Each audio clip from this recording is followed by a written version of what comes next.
Buongiorno, oggi ci troviamo sulla strada del vino e dei sapori del Friuli Venezia Giulia, siamo a Mortegliano e questa è la gelateria D'Ambrosi. Io sono Daniela, lavoro con Pierluigi che è mio marito nella gelateria di famiglia.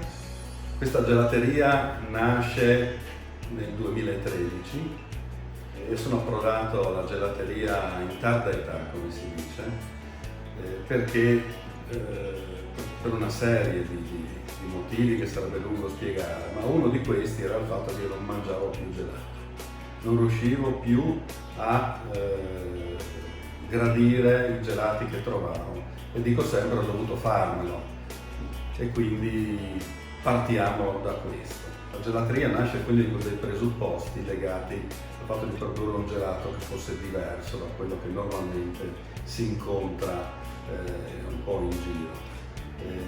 Si è fatta quindi una scelta legata sia al modo di esporlo, che non si vede, perché questo offre delle garanzie decisamente superiori nella conservazione del gelato, e sia nella qualità degli ingredienti impiegati. Questo è un gelato che parte da materie prime. Il concetto è che non esistono basi pronte, non esiste quegli aiuti che normalmente sono presenti in gelateria e che consentono di produrre rapidamente il gelato, ma diventa a questo punto un gelato che è abbastanza standard.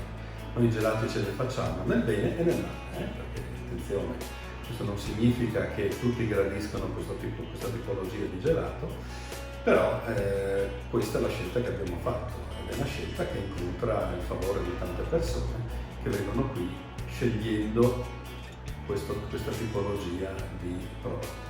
A differenza di Pierluigi posso dire che sono nata quasi in gelateria perché mia madre aiutava mia zia nella gelateria di paese dove si vendeva la frutta e la verdura, 4 gusti di gelato, e quindi per me l'infanzia è sempre stata un'infanzia con il gelato.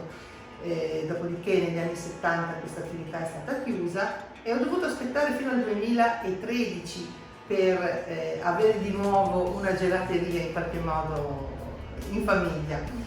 Ho aspettato pazientemente 30 anni prima che mio marito decidesse di aprire la gelateria, però ci siamo da 8 anni e ci sta dando grandi soddisfazioni. Come dicevo, già da 4 anni siamo nella Villa del Gambero Rosso, da 2 anni abbiamo avuto il secondo cono, che è per noi una grande motivazione anche per andare avanti, una grande soddisfazione. Leggere le recensioni è stata sempre un'emozione e quindi continuiamo a lavorare con il piacere di produrre un buon gelato, o almeno quello che è per noi un gelato sano, un gelato che ci faccia assaporare i sapori dei gusti che proponiamo. Questa è la nostra filosofia e continueremo in questo modo.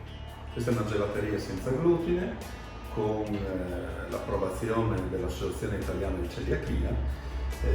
Facciamo una scelta radicale per cui in gelateria non c'è la presenza del glutine e quindi chi soffre di celiachia o comunque di intolleranza al glutine può venire con fiducia che qui non ci sono contaminazioni.